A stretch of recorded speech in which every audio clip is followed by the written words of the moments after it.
হয়, আজি মহা অষ্টমী আৰু এই মুহূৰ্তত মই উপস্থিত আছো ৰূপৈহাটৰ যি ঐতিহ্যমণ্ডিত লাওখা বাৰোৱাৰী যি দুৰ্গা পূজা মণ্ডপ আৰু দুৰ্গা পূজা মণ্ডপৰ সামগ্ৰিক দৃশ্য মই দেখিবলৈ মই সতীৰ্থক অনুৰোধ জনাম।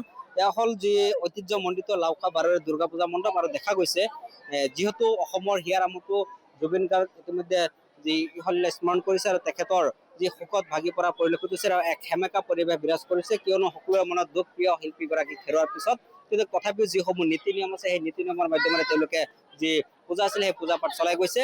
আৰু আপুনি যদি দেখা পায় যি প্ৰৱেশ দ্বাৰ আছে, প্ৰৱেশ দ্বাৰতে মাল্যাৰ্পণ কৰি জুবিন গাৰ্গৰ শ্ৰদ্ধাঞ্জলি আৰু তেখেতৰ ফটো ইয়াত অৰ্পণ কৰা হৈছে। সমান্তৰালত যিসকল লোক আছে তেওঁলোকে আহি তেওঁলোকৰ নিজা নিজা যি দেৱী আছে দেৱীক আৰাধনা কৰা দেখা গৈছে আৰু যথেষ্ট লোকো আহি ভিৰ কৰিছে। যদিও তেওঁলোকৰ মনটো সেমেকা অইন বছৰৰ দৰে উৎসাহ উদ্দীপনা নাই, তাৰ পিছতো কিন্তু লোকসকল ওলাই আহিছে এইদৰে। যিহেতু প্ৰত্যেক বছৰে ইয়াত বিভিন্ন ধৰণৰ কাৰ্যসূচী ৰূপায়ণ কৰা হয়, এই বছৰ কিছু ব্যতিক্ৰমো হৈছে, কিয়নো প্ৰিয় শিল্পীগৰাকীৰ বেদনাত শোকত ভাগি পৰা সমগ্ৰ ৰাজ্য।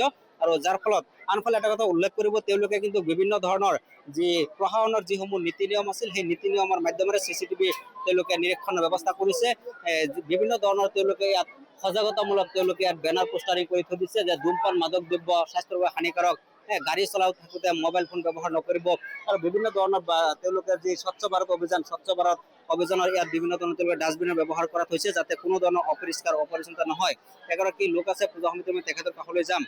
কি ক'ব আপোনালোকে যে প্ৰত্যেক বছৰে ইয়াত বিভিন্ন সময়ত পূজা কৰি আছে আৰু এইটো কিমান বছৰ ঘৰত আৰু পূজা মণ্ডপ কি ক'ব? আমাৰ এই পূজা 90 বছৰ অতিক্ৰম কৰিলে।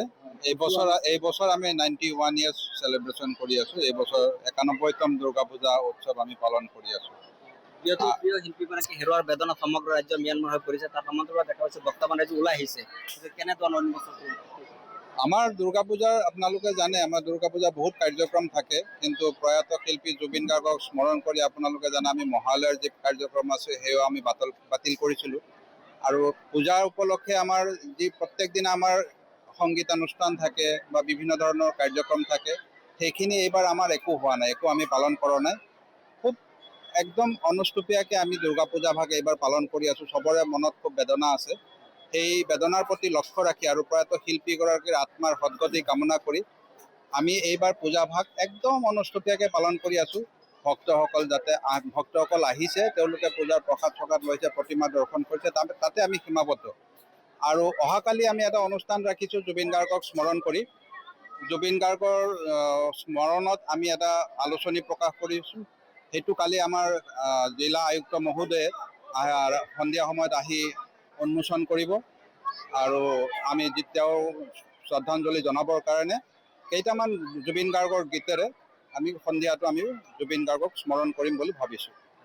নিশ্চিতভাৱে যিহেতু আপোনালোকৰ যি পূজা ইতিমধ্যে 90 বছৰ গৰকাইছে আৰু আপোনালোকে দেখা যে চৰকাৰৰ যিসমূহ প্ৰশাসনৰ নীতি নিৰ্দেশনা আছিলে সেইসমূহ নিয়মৰ ভিতৰত ৰাখিয়ে আপোনালোকৰ যি প্ৰয়াত শিল্পীগৰাকী আছে তেখেতক স্মৰণ কৰি আপুনি যি প্ৰৱেশ দ্বাৰ আছে প্ৰৱেশ দ্বাৰত তেখেতক মাল্যাৰ্পণ কৰিছে। কেনেধৰণে এইবাৰ বক্তব্য? আমি এইবাৰে নহয়, প্ৰত্যেক 10-15 বছৰ ধৰি যিখিনি চৰকাৰে নিয়ম বান্ধি কেমেৰা লাগে আপোনাৰ যি ব্যৱস্থাই হওক, ফায়াৰ এক্সটিংগুইছাৰ লাগে, আমি চৰকাৰৰ গোটেইখিনি নিয়ম মানি চলিবৰ কাৰণে আমি প্ৰয়াস কৰিছোঁ। সেইকাৰণে লাষ্ট আমাক 4 বছৰত এই কলিয়াবৰৰ মহকুমাৰ ভিতৰত আমাক 4বাৰ শ্ৰেষ্ঠ পূজা পেণ্ডেল হিচাপে বিবেচিত কৰি আমাক প্ৰাইজো দিছে। এইবাৰ আমি এইফালে যোৱা নাই, কাৰণ যিহেতু মাজৰ পৰা অসমৰ হিয়াৰ আমঠু এনেকুৱা ডাঙৰ একটা ঘটনা হৈ গ'ল। সেইকাৰণে এইবাৰ আমাৰ চব প্ৰগ্ৰাম কেঞ্চেল কৰি আমাৰ ছেক্ৰেটাৰী মহোদয়ে কোৱাৰ দৰে আমি অহাকালি জুবিন গাৰ্গদেৱৰ কৰি গ্ৰন্থ উন্মোচন কৰাম। তাৰপিছত তেওঁৰ স্মৃতিত আমি সৰুকৈ তেওঁৰ গানেই গাই আমি কালি পূজা ভাগ সমাপ্ত কৰিম ভালে ভালে। সেইকাৰণে এতিয়া ভাল লাগিছে যে প্ৰতিদিন লাইভৰ তৰফৰ পৰা আমাৰ এই পিছপৰা গাঁৱত আহি আপোনালোকে গোটেই অসমক পৰিচয় কৰাই দিছে। ইয়াৰ লগতে আমি আমাৰ বাৰোৱাৰী উন্নয়ন সমিতিৰ পৰা আমি একটা দাবী জনাওঁ যে জুবিন গাৰ্গৰ যি ঘটনা, মৰ্মান্তিক ঘটনা হ'ল, এই ঘটনাৰ উচিত তদন্ত কৰি দোষীয়ে শাস্তি পাব বুলি আমাৰ কৰ্মত এই মুখ্যমন্ত্ৰী আছে, তেওঁৰ যিটো ইনিচিয়েটিভ দেখিছোঁ, এইটো মই এই এজলৈকে আজি দেখা নাই। আমি ভাবিছোঁ এই তদন্তৰ সঠিক তদন্ত হৈ উচিত শাস্তি পাব দোষীয়ে আৰু তদন্ত সঠিক হ'ব বুলি আশা কৰি যাতে তেওঁ আমাৰ আত্মাৰ শান্তি পায় সেই উদ্দেশ্যে আমাৰ এইবাৰ বাৰোৱাৰী উন্নয়ন সমিতিৰ পৰা আমি এটা আবেদন জনাইছোঁ। ধন্যবাদ। নিশ্চিতভাৱে এটা কথা উল্লেখ কৰিব লাগিব, যিহেতু প্ৰায় যে কলিয়াবৰ যি জিলা আছিলে, কলিয়াবৰ জিলাৰ সমগ্ৰ লাওখাৰ যি ঐতিহ্যমণ্ডিত লাওখা বাৰোৱাৰী দুৰ্গা পূজা মণ্ডপ আছে, দুৰ্গা পূজা মণ্ডপ বিগত 4 বছৰৰ যি পৰিষ্কাৰ পৰিচ্ছন্নতা আছিলে সেয়াতে শ্ৰেষ্ঠত্বৰ বঁটা লাভ কৰি আহিছে। আনফালে এইবাৰ যিহেতু আমাৰ প্ৰিয় শিল্পীগৰাকীৰ মৃত্যুত শোকত ভাগি পৰিছে সমগ্ৰ ৰাজ্য, সমদলভাৱে যিগৰাকী মৃত্যু হোৱা যি হয়, নেকিবুৰ জুবিন ৰহমান গাৰ্গ আপোনাক এই মুহূৰ্তত ধন্যবাদ জ্ঞাপন কৰিছোঁ। আপুনি ৰূপহী হাটৰ পৰা পূজাৰ পৰিৱেশ দেখুওৱাৰ বাবে।